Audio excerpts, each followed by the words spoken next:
ख़ातमुन नबिय्यीन। नमाज से जब बंदा फ़ारिग़ होता है तो नमाज की बरकत से अल्लाह गुनाहों को माफ़ फरमा देता है।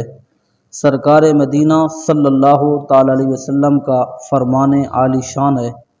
जिस वक़्त मुसलमान नमाज पढ़ता है उसके गुनाह उसके सर पर रख दिए जाते हैं। जब ये सजदे में जाता है तो सारे गुनाह गिर जाते हैं।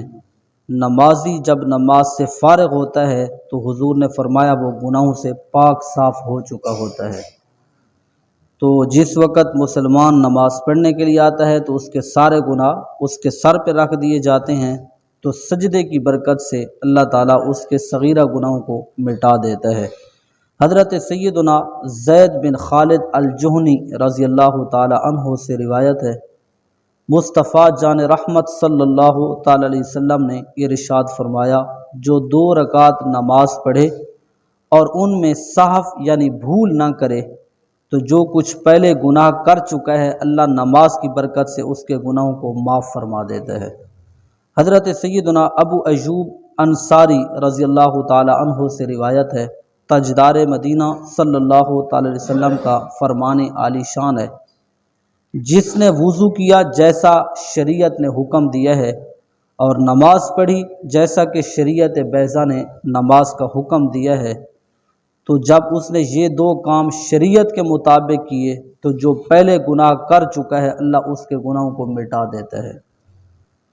अब आपने जिस सहाबी का तज़किरा को सुना है वो हज़रत अबू अय्यूब अंसारी रज़ी अल्लाह ताला अन्हु हैं। तो अहले सुन्नत वल जमात सहाबा के भी आशिक हैं और अहले बैत के भी आशिक और दीवाने हैं। तो आका करीम अलैहिस्सलातु वस्सलाम के ये वो खुश नसीब सहाबी हैं जो हुजूर के मेज़बान बने थे और आका करीम अलैहिस्सलातु वस्सलाम इसके मेहमान बने थे और उन्होंने हुजूर का बहुत ज़्यादा अदब व एहतराम किया था। आका करीम अलैहिस्सलातु वस्सलाम की हदीस पाक समात फरमाएँ, बुखारी शरीफ की रिवायत है, आका करीम अलैहिस्सलातु वस्सलाम ने इरशाद फरमाया, मेरे सहाबा को बुरा ना कहो,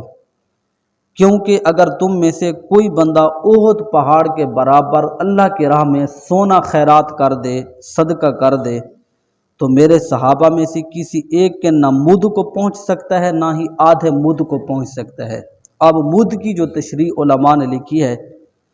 हदीस की शरह आप मुलाहजा फरमाएँ कि मुद का मतलब क्या है।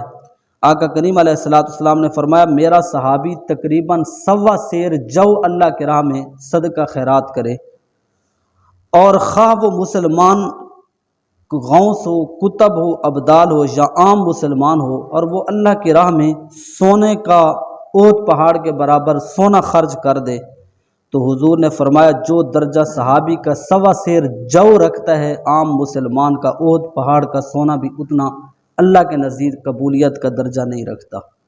तो अब जिन सहाबा को अल्लाह ने ये शान दी है हुजूर की सोहबत की वजह से, तो अब बताओ जब सहाबी के सदक़े को उम्मती का आम मुसलमान का सदका नहीं पहुंच सकता तो फिर नबी की शान कितनी बुलंद होगी। तो इसलिए आका करीम अलैहिस्सलातु वस्सलाम ने फरमाया, मेरे जो सहाबा हैं इनको बुरा भला भी ना कहो, क्योंकि इनके जो आमाल हैं तुम सारी ज़िंदगी इबादत करते रहो, सहाबी की एक घड़ी की इबादत को नहीं पहुंच सकता। और आका करीम अलैहिस्सलातु वस्सलाम की मस्जिद नबवी शरीफ के अंदर नमाज दूसरी जगह नमाज पढ़ने से 50,000 गुना अफजल है, इसलिए कि उसको हुजूर अलैहिस्सलातु वस्सलाम के कदमैन शरीफैन के ज़रिए सोहबत मिल गई, तो मस्जिद नबवी को अल्लाह ने दर्जा भी बुलंद अता फरमाया है। आज लोग सहाबा के बारे में बातें करते हैं, तो जिस वक़्त मेहरबान बाप हो वो अपनी औलाद के लिए बर्दाश्त नहीं करता कि वो बुरों की सोहबत में बैठे, और रब रहमान कैसे बर्दाश्त कर सकता है कि मेरा महबूब उनकी सोहबत बुरों को अता फरमा दे, ये नहीं हो सकता। हर सहाबी जन्नती है और हुजूर अलैहिस्सलातु वस्सलाम का आशिक और दीवाना है। सहाबा कराम अलैहिमुर रिदवान ने हुजूर अलैहिस्सलातु वस्सलाम की सोहबत भी पाई और वहश का ज़माना भी पाया, लेकिन हम इस चीज़ से महरूम हैं, ना हमने हुजूर की सोहबत में घड़ियाँ गुजारी हैं, ना हुजूर की वहश का ज़माना पाया है। इसलिए अगर हम में से कोई 1000 साल उम्र पाए और तमाम उम्र अल्लाह पाक की फर्म बरदारी में गुजार दे, नाफरमानियों से इज्तिनाब करता रहे, तो और दुनिया का सबसे बड़ा इबादत गुजार बन जाए, تو پھر بھی اللہ تبارک و تعالیٰ کے ہاں جو صحابی کی ایک لمحہ کی حضور کے صحبت ہے ہم اس کا درجہ بھی نہیں پا سکتے۔ تو صحابہ کو اللہ تعالیٰ نے یہ شان اور عظمت عطا فرمائی ہے، انہی صحابہ کے ذریعے ہم تک احادیث پہنچی ہیں۔ تو یہ حضرت ابو ایوب انصاری رضی اللہ تعالیٰ عنہ تھے جنہوں نے فرمایا کہ نماز کی برکت سے اللہ گناہوں کو مٹا دیتا ہے۔ اللہ ہم سب کو 5 گانا نماز پڑھنے کی توفیق عطا فرمائے۔